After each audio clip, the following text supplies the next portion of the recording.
The thing about ending up in the wrong place is that you usually know you're in the wrong place. The seat doesn't fit. The room smells off. The people around you are using words you half recognize in a register that makes clear you've wandered in through the wrong door. I knew I was in the wrong place from the moment I stepped off the shuttle at Veth Station Arath. I just didn't do anything about it, because the doors had already sealed behind me, and the transit schedule back to Outpost Sarath wasn't for another 6 days, and there was a chair and a decent view, and they were serving something that smelled promisingly close to coffee. My name is Gareth Llewellyn Price. I'm 62 years old. I ran a pub in Crickhowell for 35 years, the Black Crow, up near the edge of the Brecon Beacons in South Wales, if any of that means anything to you. Flagstone floors, low beams, the sort of fireplace that draws properly in winter and smokes in autumn, and does exactly what it wants in spring. 62 covers on a Saturday, 22 on a weekday if the weather was bad. 3 full-time staff, 2 part-time. 1 long-standing arrangement with a man called Emrise who showed up on bank holidays and said very little and was extremely useful. I retired 2 years ago. My son Iolo is a research biologist posted on a survey vessel called the Aldrich Vane, and I was visiting him. The intention had been a 3-month trip. I was going to see what he did, help with some crates. Get out of the house. The crates were the problem, or more specifically the delivery manifest was the problem, which had been filed under my name and then cross-referenced against an exchange program database, and automatically registered me as a cultural observer on a program I had never heard of. I know this now.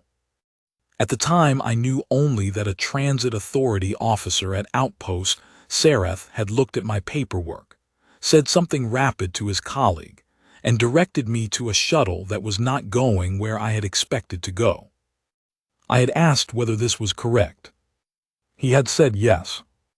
I had asked whether I should perhaps speak to someone about the manifest discrepancy. He had said there would be time for that at the station.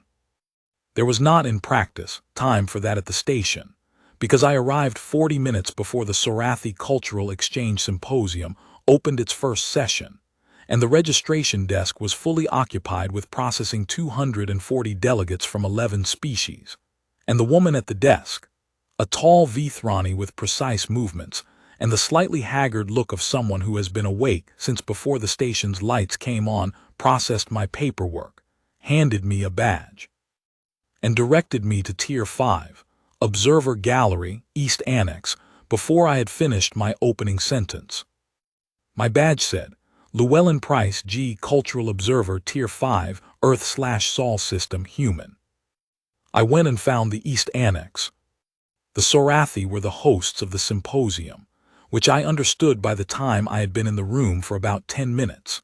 This was partly because their delegation occupied the front third of the hall and their chairs had been built to accommodate them, and partly because the other 11 species delegations were arranged in concentric tiers behind them, largest allocation at the front, smallest at the back, and the East Annex was very much the back. The Sorathi are large. I want to be precise about this. Large in the way that you recalibrate your sense of what a body can be.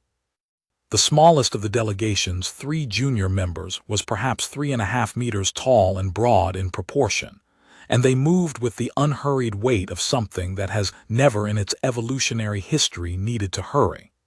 Their skin was a deep blue-gray, slightly iridescent in the station's overhead light. Their faces were forward-facing, with heavy orbital ridges and a secondary jaw structure that I learned later was expressive. It functioned the way eyebrows do, conveying emphasis and register in ways the primary mouth didn't. Their hands had 6 fingers arranged in 2 opposing groups of 3, which gave them a grip that looked, from where I was sitting, like it could open a car door by the frame.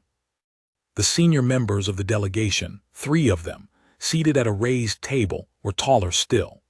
The one in the center, who I would eventually learn was Senior Cultural Assessor Vel Sarath Kem, had a stillness about her that was not the stillness of rest, but the stillness of something that has assessed its surroundings and found nothing that requires its immediate attention.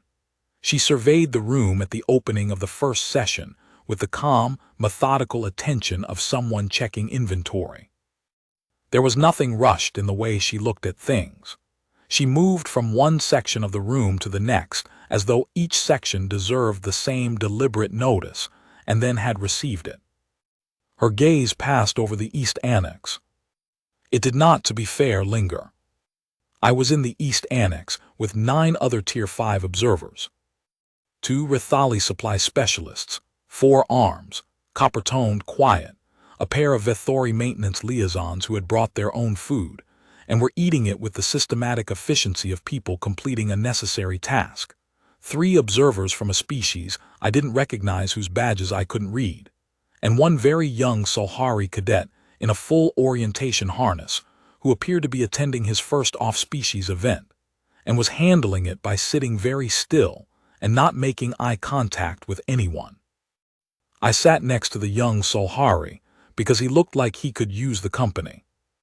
His name, the anglicized rendering on his badge, was something like Velthareth or Wren. He confirmed this with a slight tilt of his main body, which I gathered meant yes in his current emotional state. I introduced myself, said I was from Wales originally, and asked whether the coffee-adjacent beverage they were serving was worth a second cup. He said he hadn't tried it. I said I'd fetch him one and see what he thought. This was apparently not something that happened in the East Annex at Sorathi Cultural Exchange Symposiums as a rule, because 3 of the Tier 5 observers watched me walk to the service counter, and back with an expression I can only describe as mild puzzlement. But Velthareth Aren tried the coffee-adjacent beverage, decided it was acceptable, and relaxed approximately 6%, which was a start. The first session was a formal presentation of the symposium structure, delivered by a Sorathi protocol officer named Vel Sareth Pareth, who was very tall and very precise, and spoke in the measured, deliberate cadence of someone accustomed to speaking to people who needed to be told things slowly. The content was a program outline, 8 sessions over 6 days, covering interspecies cultural methodology, resource exchange frameworks, relational best practices, and something called a facilitation practicum on day 5 that I didn't entirely follow. The East Annex was not scheduled to participate in the facilitation practicum. The East Annex was scheduled to observe and to submit a 1-page written summary of their observations, which would be reviewed as part of the Commission's general notes. I wrote this down. After the first session broke for a meal interval, I found a seat in the main hall's dining area and ate what was on offer, which was reasonable. The Sorathi catering team had made a genuine effort at cross-species provision. There was something in Section 3 of the buffet that I was fairly sure was meant to approximate a grain dish, and which, with a bit of goodwill, could be eaten without incident. I had 2 helpings. What I noticed, while eating, was that the main hall's dining area was organized in a way that was going to cause a problem on day 2. The Rithali delegates, 16 of them in the 3rd tier, had specific dietary requirements that the buffet layout did not accommodate in Section 3, which was the section closest to their seating area. Section 3 overlapped spatially with the pathway that the Vethori contingent used to reach the beverage station, and the Vethori had a cultural practice around food preparation visibility that meant walking through an active serving zone with uncovered dishes was, I gathered from the way the senior Vethori delegate had paused twice, and then taken a longer route around the outer wall, something they found uncomfortable.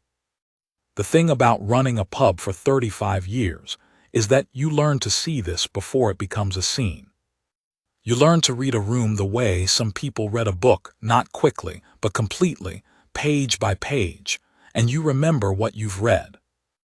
I had a dining room with a bar in the middle, and a kitchen access point that was directly in the sight line from Table 7. And Table 7, for 15 years, was occupied by a man named Bryn who had strong feelings about watching food in transit, and we had resolved this with a low partition and a small rearrangement of the serving pathway, and neither Bryn nor the kitchen staff had ever needed to discuss it because there was simply nothing to discuss. The problem existed before anyone had named it as a problem, and then it stopped existing, and life continued. I mentioned the buffet layout to the catering coordinator, a harried-looking Valari woman who was simultaneously checking 3 data screens and monitoring a junior staff member who had just discovered that the Section 2 warming units were running 4 degrees low. I mentioned it briefly, specifically, without preamble or editorial, and suggested that moving the grain-adjacent dish 6 feet to the left and shifting the Section 3 serving station 1 bay toward the east wall would solve both problems without requiring anyone to change their route or modify their behavior. She looked at me for a moment with the expression of someone who has just been handed the piece they were looking for without understanding how the other person knew they were looking for it. Then she looked at her data screen. Then she nodded briskly and spoke rapid instructions to the junior staff member, who immediately began moving things. I went back for a 3rd helping of the grain dish. The morning of day 2 was when I found the invoice. I had woken up early. I have always woken up early. There is no reforming this. The body decides what the body decides, and 35 years of early kitchen deliveries and pre-opening prep have made 6 o'clock feel like sleeping in, and was walking the station's East Corridor ring, which was the quietest route, and had a reasonable view of the docking bays through the observation panels. The station was a good design, compact, well signposted. The service corridors kept separate from the public routes in a way that made it easy to move around without disrupting anything. I have a long-standing habit of learning the layout of a new building in the first day, which comes from running a space where you need to be somewhere else in 30 seconds and cannot afford to guess which way to turn. The symposium's logistics center was in the East Corridor. At 6:40 in the morning, it had 3 staff members in it, and the particular quality of controlled urgency that I recognized as a problem nobody had solved yet. The problem was that the ceremony opening on day 2, a formal presentation that the Sorathi protocol team had been preparing for weeks, required a catering delivery of ceremonial provisions that had been ordered 3 months prior from a Sorathi specialist supplier. The provisions had arrived. The delivery confirmation had not. Without the delivery confirmation, the provisions were logged as undelivered in the symposium's inventory system, and without the inventory system confirming delivery, the provisions could not be authorized for use in the ceremony, and without authorization they were sitting in a storage bay 40 meters away, perfectly usable and entirely inaccessible to the ceremony team. The logistics staff had been attempting since the previous evening to reach the supplier to obtain a reissued confirmation. The supplier operated on a time offset that meant their administrative office would not open for another 4 hours. The ceremony began in 2. I asked whether they had the original dispatch record. They had the original dispatch record, yes, but the dispatch record was issued in the supplier's internal format, which was not compatible with the symposium's inventory authorization system. I asked whether they had a physical inspection receipt, whether anyone had actually checked the provisions when they arrived, and whether that check had been noted anywhere by anyone on anything. There was a pause. The 3 logistics staff looked at each other in the way that people look at each other when they have been so focused on one approach to a problem that they have not thought to look for another. The youngest of the 3 logistics staff, a Vethori junior coordinator named, per her badge, Vel Aren Soth, went to a secondary storage ledger that was kept, apparently, because the senior coordinator had a strong preference for physical backups, and the symposium's inventory system had been unreliable at the last 2 events. She found a handwritten receiving note made by the dock inspector, time-stamped the previous afternoon, confirming that the provisions had arrived, had been checked against the dispatch manifest, and had been placed in storage bay 7 pending authorization. The note was signed. I suggested that a signed inspection note from a commissioned dock inspector, time-stamped and cross-referenced against the dispatch manifest, was a reasonable substitute for a supplier confirmation, and that if the symposium's legal framework had a provision for contingency authorization under manual verification conditions, which most administrative frameworks of this type did, because every framework that runs long enough encounters this situation eventually. The ceremony coordinator could authorize the provisions on that basis now, file the supplier confirmation when the office opened, and have the ceremony proceed as scheduled. Vel Ren Soth looked at the note. She looked at me. She looked at the note again. She said they did, in fact, have a contingency authorization provision. She said it had not occurred to anyone to check for one. I said it often didn't, in a pinch. When you were looking at the problem directly in front of you, the adjacent provision tended to stay out of view. You had to make yourself step back and ask what else was in the room. She filed the contingency authorization. The provisions were released. The ceremony opened on time. I was back in the East Annex with my badge and my notebook by 7:15. Veltharatha Wren had arrived early and saved me the chair from the day before, which was a good chair for the East Annex, slightly better cushioning, and the viewing angle on the main hall was reasonable from it. I thanked him and sat down and watched the ceremony, which was formally impressive in the way that well-prepared ceremonies tend to be. The Sorathi protocol officer had a good cadence for ceremonial delivery. The provisions were presented correctly. On day 2 afternoon, I had the first real conversation with Vel Sarath Kem, which is to say, I had the first conversation with anyone outside the East Annex that was more than courtesy exchange and logistics. She came to the East Annex, which was unexpected. Tier 5 observers did not, as a general rule, receive visits from senior cultural assessors. The other 8 Tier 5 observers registered this event with varying degrees of visible startlement. The 2 Rithali supply specialists drew themselves up slightly. The Vithori maintenance liaison stopped eating. The young Sulhari cadet went extremely still in a way that suggested this was either a great honor or a great alarm, and he had not yet determined which. She sat, which required a chair that was not the East Annex's chairs, so a staff member brought one, and she looked at me with the particular quality of attention that I associate with someone who has decided to form an opinion and is in the process of gathering the relevant data.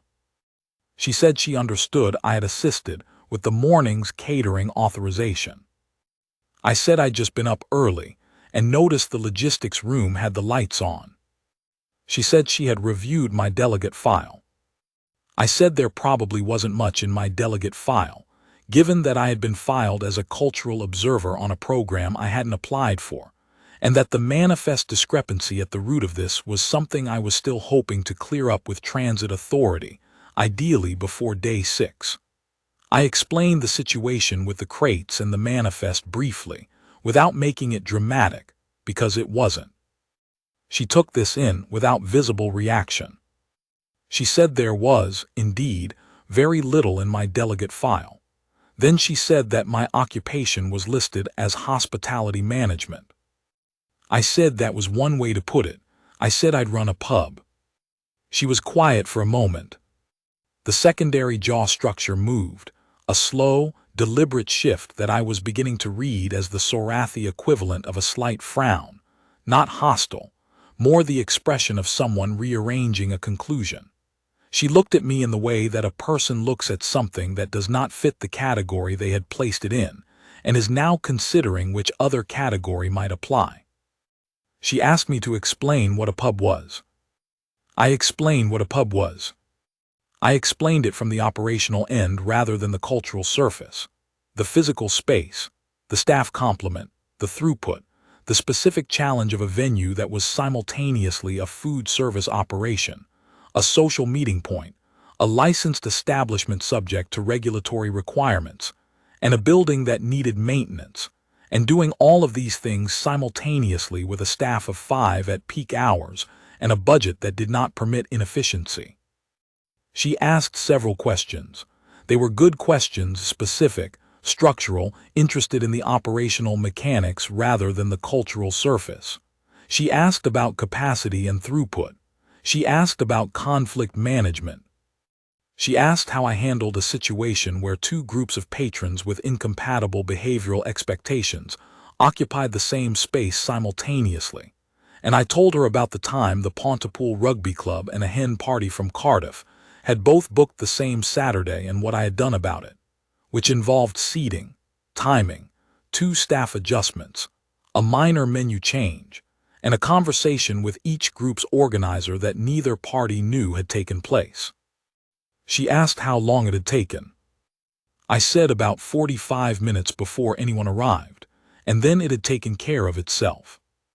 She wrote something down. I should say that she had come with a notepad and had made perhaps 2 entries in the first hour. By the end of the second hour, she had filled 6 pages. I want to be clear that I was not trying to impress anyone. I was talking about running a pub. There is nothing very impressive about running a pub. You learn what you learn because not learning it means your business fails or someone gets hurt or the Saturday service becomes a situation rather than a service, and none of those outcomes are acceptable, so you learn. You learn to read a room. You learn to see what's about to happen before it happens and to address it quietly so that nobody has to notice there was a problem, which is almost always better than resolving the problem loudly after it has become a scene. You learn that most conflicts have a structural cause that can be addressed structurally, and that most people in most situations are reasonable if they feel their reasonable concerns are being addressed, and that the skill is largely in identifying the concern before the person has formulated it as a complaint. The hard part is not the resolution. The hard part is the timing, doing the thing at the moment when it's easy rather than waiting until it's necessary. Once something becomes necessary, you're already managing consequences. Before it becomes necessary, you're managing conditions. Managing conditions is much cheaper and quieter and better for everyone involved. Sorathi Compact listened to this for 2 hours. Then she asked me whether I had applied for a position on the symposium's facilitation team. I said I had not. She said she thought that was a mistake. I said I hadn't thought I was in a position to apply, given that I was in the East Annex with a Tier 5 badge and a transit manifest discrepancy. She looked at the badge. She looked at it for a moment in a way that suggested the badge was currently less relevant than something else she was thinking about. The badge said Tier 5. The badge was a piece of administrative information. Administrative information described what a system expected to find. It did not always describe what was there. She said she would need to review the symposium observer classification protocols. I said that was fine by me. She left. The young Solhari cadet let out a breath he had been holding for somewhere between 90 minutes and 2 hours. The Vithori maintenance liaisons resumed their meal. The Rithali supply specialists, I noticed, were both looking at me with an expression I hadn't seen from them before, something between reassessment and ordinary curiosity. I poured another cup of the coffee-adjacent beverage and looked at my notebook. Day 3 was the dietary dispute. I had not been expecting this. The catering layout adjustment on Day 1 had resolved the immediate spatial problem, but Day 3 brought a new wrinkle, which was that the Rithali delegation's senior cultural liaison, a calm, deliberate woman named Vel Arenreth who wore 4 rings on her upper right arm and used them as a kind of emphasis system, I had noticed, had submitted a formal complaint to the Symposium Catering Committee regarding the preparation methods for Section 3. Specifically, the issue was that the Section 3 grain dish, which had been moved 6 feet to the left on my suggestion, was now directly adjacent to the Section 2 warm protein station, and the preparation vapor from the warm protein station was affecting the grain dish in a way that conflicted with Rithali dietary custom. This had become, by 9 in the morning of day 3, a formal interspecies catering complaint, which the symposium's administrative structure was not well positioned to handle quickly, because interspecies catering complaints required review by the Cultural Sensitivity Board, which met at 1400 and could not be convened earlier without a compact directive. The Rithali liaison was not, to be clear, making a scene. She was calm and precise and had submitted her complaint through the correct channels in the correct format. The issue was that the correct channels moved at the speed of a formal review board, and the next meal interval was in 2 hours, and the symposium's catering coordinator, the same Lari woman from day 1, was now managing the dietary complaint, the prep vapor problem, and the 1400 board convening, simultaneously with a warming unit that had developed a full fault rather than a partial one, and needed a maintenance team, who were currently occupied in Section 4. I found the catering coordinator in the logistics corridor at 9:30. I asked what the Rithali dietary custom specifically required, not the general category but the specific condition. She told me. The grain dish needed to be prepared and stored in an environment below a certain vapor particulate threshold, which the current station didn't have a precise instrument for measuring, but which the Rithali liaison had described as the condition in which the preparation air is clean enough to eat in without covering. I asked whether the station had any preparation areas that met that condition. There was a secondary prep bay on the station's west ring, it turned out. It was used for cold temperature preparations only and had its own ventilation system, and had been closed for the symposium because the main hall's kitchen was considered sufficient. I suggested they open it. I suggested that the Section 3 grain dish be prepared in the secondary prep bay and transported covered, which would satisfy the vapor particulate condition without requiring the Section 2 station to move or the formal board to convene, because the preparation method was being modified rather than the service arrangement, which was a catering logistics decision rather than an interspecies cultural matter, and therefore did not require Cultural Sensitivity Board review. The catering coordinator looked at me for a longer moment than the first time. She said that was correct. I said it usually came down to something structural. The formal complaint process existed for structural problems that couldn't be resolved operationally. If the problem could be resolved operationally, you resolved it operationally, and then the formal process could be noted as unnecessary, and the board could spend its time on something that required a board. She opened the secondary prep bay. The grain dish was prepared there for the remaining 4 days. The Rithali liaison withdrew her formal complaint that afternoon through the correct channels in the correct format. The Cultural Sensitivity Board met at 1400 and noted that the matter had been resolved and moved to discuss a separate scheduling question that I was told had been outstanding for 3 sessions. I was in the East Annex for the afternoon session. The other Tier 5 observers had, by day 3, settled into a comfortable familiarity. The 2 Rithali supply specialists had started bringing an extra cup of tea to the session.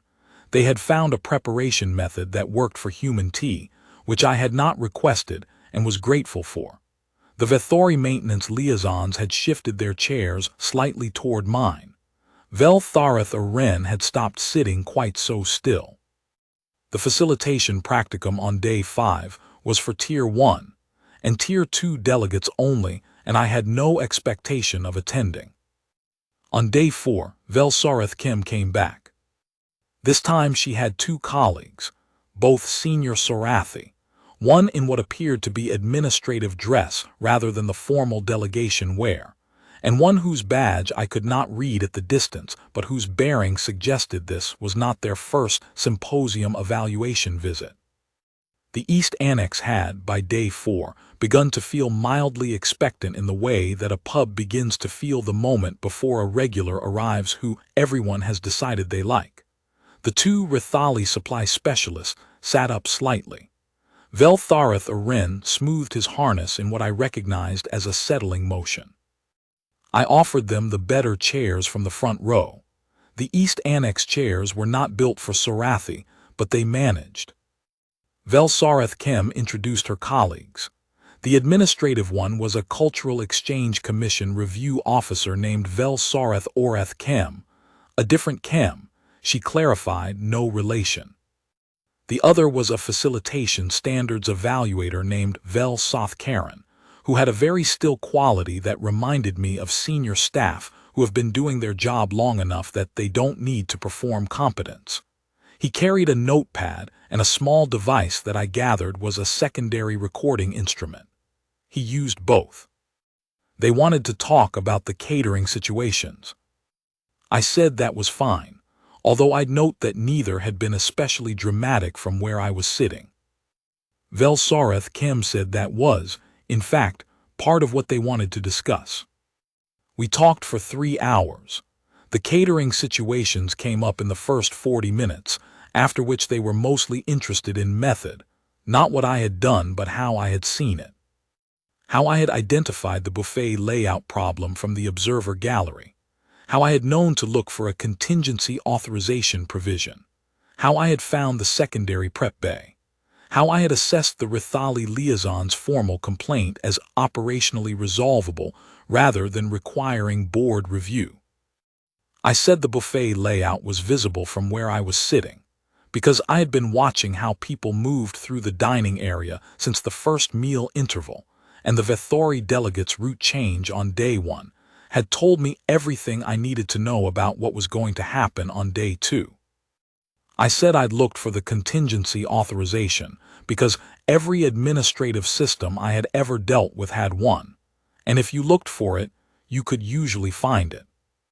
I said the secondary prep bay question was just the question of what the station had that wasn't being used, which was always worth asking because most physical spaces have resources that are underused for logistical reasons that may no longer apply. I said the Rithali complaint assessment was straightforward once you understood that the complaint was about a condition rather than an arrangement. The condition was the prep environment, the arrangement was the buffet layout, and those were separable problems that people were treating as the same problem, which meant they were going to reach for a solution sized for the larger problem when the smaller problem was what needed addressing. Velsareth Kem's secondary jaw structure moved in a way I was beginning to read as something between recalibration and a very dry amusement. A slow, controlled shift that never quite arrived at anything you could call a smile, but conveyed the direction of travel. Velsoth Karen asked how I had learned to do these things. I said I had run a pub for 35 years. There was a pause. I said that at about 70% occupancy on a Friday night, you had 3 or 4 overlapping problems at any given moment, and the way you managed was by identifying which ones were about to become scenes and addressing those first. And the way you identified those was by reading the room, not the room as it was, but the room as it was going to be in 15 minutes if you didn't do anything. You couldn't do this by watching everyone closely. You did it by understanding the structure, the sight lines, the pathways, the load on each staff member, the table that was running low on something before they'd asked for it, the conversation that was getting too loud in a way that was going to bother the group behind them. Once you understood the structure, the problems were usually visible before they developed. I said, the trick, if there was a trick, was that most situations that become scenes are not actually complicated. They have a straightforward structural cause and a straightforward structural fix, and the reason they become scenes is that the fix requires someone to notice the problem early enough to address it structurally rather than reactively. Once it's a scene, you're managing the scene. Before it's a scene, you're managing the structure. These are very different things. Managing the structure is quiet and cheap. Managing the scene is loud and expensive and leaves a residue. I said, the other thing is that people generally don't want to be in a scene. Given a reasonable way out of one, most people take it. The Rithali liaison didn't want a formal board review. She wanted her grain dish prepared properly. Those are the same thing from the outside, but they're not the same problem, and once you see that, you can usually find a solution that addresses the second one without needing to engage the machinery of the first. And both parties walk away satisfied, which is the point. The point is never to win. The point is for everyone to go home, having had a reasonable time. Sorathi Kim was very quiet for a moment. Then she asked whether I had found this applied in most contexts. I said I had found it applied in most contexts, where more than one person was trying to use a space for more than one purpose simultaneously, which was most contexts. Sorathi Karen had a notepad. He was a faster writer than Sorathi Kim. He filled 4 pages in 40 minutes and then moved to the recording device. Sorathi Kim, the commission review officer, made notes in a separate file with the careful attention of someone building a document that will outlast the conversation. After the 3 hours, the review officer said something brief to Sorathi Kim in what I assumed was rapid formal Sorathi, and Sorathi Kim answered with 3 words, and then there was a pause in which the two of them appeared to be conducting the kind of exchange that happens between people who have known each other long enough to communicate mostly in implications. The review officer made a note in his separate file. I poured myself another cup of the coffee-adjacent beverage. I attended the facilitation practicum on day 5. I want to be clear that I did not arrange this. An amendment to my observer classification appeared in the symposium's administrative system on the morning of day 5, reclassifying me from Tier 5 observer to Tier 2 observer, provisional, for the purposes of the day 5 session, on the basis of, per the amendment note, demonstrated cross-domain facilitation competency noted in commission review. I found out about this when a staff member came to the East Annex at 7:30 with a revised badge. The young Sulhari cadet stared at the revised badge for a long moment. Then he produced his own badge and looked at it. Then he looked at me. I said he should come and find me if the East Annex got too quiet. He said carefully that he might do that.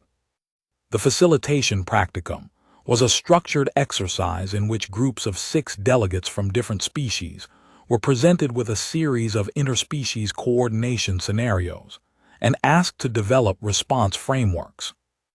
I was placed in a group with 2 Rithali junior officers, a Rithali logistics specialist, a Tharith cultural envoy named Sorathi Keth, and a Sorathi junior member whose name I could not easily pronounce and who introduced herself by spelling the anglicized version on a slip of paper, which I appreciated. The scenario involved a resource distribution conflict between 3 species on a shared station, with a time constraint and incomplete information. The Rithali junior officers immediately began analyzing the information structure. The Rithali specialist began categorizing the resource types. The Tharith envoy began outlining a formal mediation protocol. The Sorathi junior member observed all of this with alert attention. I watched the scenario for about 4 minutes. Then I asked the group whether they wanted to work through the analysis first, or whether it might be useful to identify which element of the scenario was time-sensitive and work back from there. There was a brief pause. The Rithali specialist asked what I meant. I said the scenario had a time constraint, which meant the useful question was not what the full optimal solution looked like, but what decision needed to be made in the next hour to prevent the situation from becoming unrecoverable, and what information you needed to make that decision, and whether you had it. The rest of the analysis could happen after. Analysis was useful, but if you completed the analysis after the window had closed, the analysis had not been useful. Another pause. The Tharith envoy said that was a reasonable reframe. We identified the time-sensitive element in 8 minutes. We had a working framework for the immediate decision in 22. We spent the remaining time on the full analysis, which was substantially easier once the immediate decision was settled, and we knew which pieces of the incomplete information were actually relevant to what we were deciding. The facilitator, a Sorathi senior staff member who had been observing the exercise groups, came to our table at the end and asked whether any member of the group wanted to present their approach to the full practicum assembly. The group, with a unanimity that I found slightly startling, looked at me. I said I didn't see why not. I gave a brief account of what we had done and why. I said nothing that was not obvious in retrospect. The assembly listened. Sorathi Chem, seated with the senior delegation in the front section, did not take notes during the presentation. She watched with the steady, patient attention that I had come to recognize as the way she looked at things she was making a decision about. She had already made her notes. She was now doing something else, checking them against something, or completing a conclusion she had begun several days earlier. Sorathi Karen beside her wrote quickly. Day 6 was the formal closing session, and then a meal, and then the transit schedule, and I was finally going to speak to someone in transit authority about my manifest. I attended the closing session, ate the meal, had a second cup of the coffee-adjacent beverage, said goodbye to the 2 Rithali supply specialists, who had warmed up considerably over 6 days, and who pressed a small sealed container of something into my hand as they left, saying it was a preparation from their provisions that worked well with the grain dish and that I might find useful. I thanked them and put it in my bag. I found Thareth Aren to say goodbye. He had attended 2 of the practicum sessions as an observer and had found a colleague in the 3rd-tier Sulhari delegation who knew his posting supervisor, which had been genuinely good for him. He had also, over the course of the 6 days, tried 4 different preparations from the Symposium Section 3 service, and had opinions about all of them, which he shared with me in organized order from least to most successful. He said the symposium had been instructive. I said most things were, if you paid attention. He said he had noticed that I paid attention in a way that was different from most other delegates. I said I had been paying attention in pubs for 35 years, and it had become a habit. He considered this for a moment. Then he said that where he came from, there was a phrase for a person who could read the current of a river by looking at the surface, someone who understood the depth from what was visible without needing to go in. He said they used it for navigators, usually, or waterkeepers. He said he thought it applied. I thanked him. It was a kind thing to say, and he had offered it with the careful sincerity of someone who had thought it through before saying it. I spent 2 hours with the Transit Authority office and got my manifest clarified. It turned out the original error had propagated through 4 separate systems before reaching the Cultural Exchange Registration database, and correcting it required documentation from 3 offices, which I collected methodically, and which the Transit Authority officer assembled into a resolution package, with the resigned competence of someone who had seen this particular type of administrative knot before and knew what the right tool was. It was done by mid-afternoon. The officer noted, as she filed the resolution, that in 14 years she had never seen a manifest error of this type result in a Tier 2 classification upgrade, and she said it the way people say things that are true and slightly remarkable and don't require any particular response. I said it had been an interesting 6 days. I was back in my temporary quarters and was making a cup of tea when there was a knock. It was Sorathi Chem. She had a document. She said the Cultural Exchange Commission had completed its session review. I said that was efficient.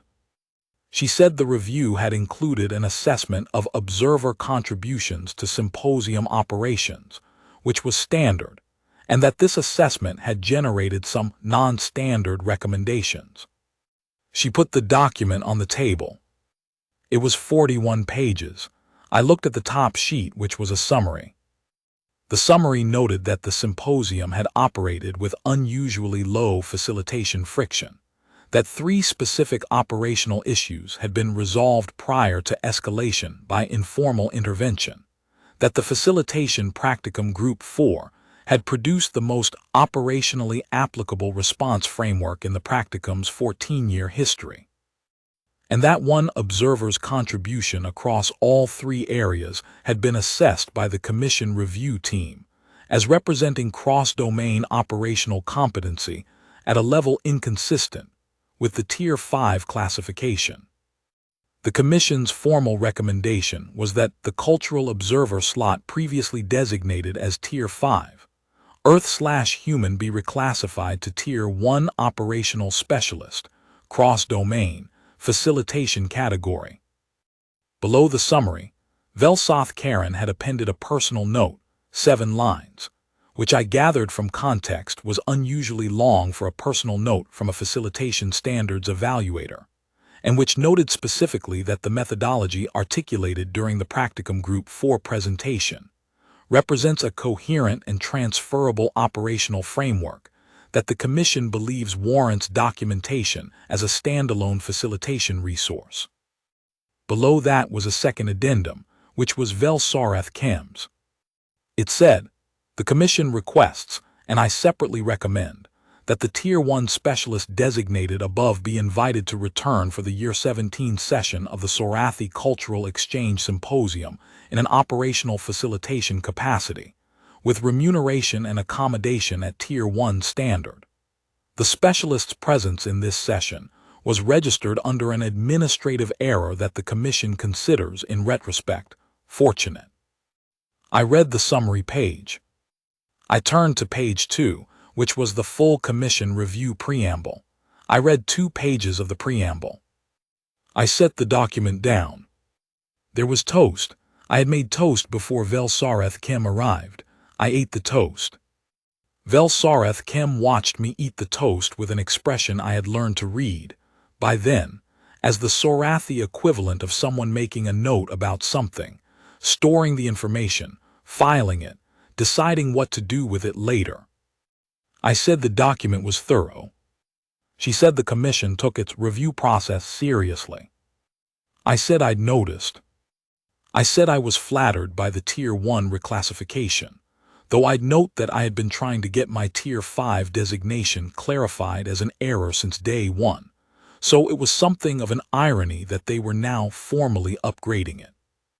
She said the Commission was aware of the original manifest error.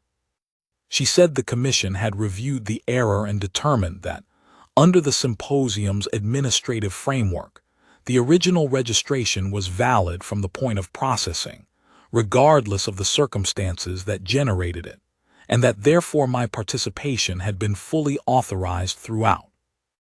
I said that was convenient for them. The secondary jaw structure moved. It was, by then, unmistakably something that served the same function as a smile, slow, controlled, contained, communicating something it had decided not to put into words. She said she hoped I would consider the invitation. I said I would need to look at the transit schedule and check with ILO about whether the Aldrich vein was going to be in the sector. She said they could work around transit schedules.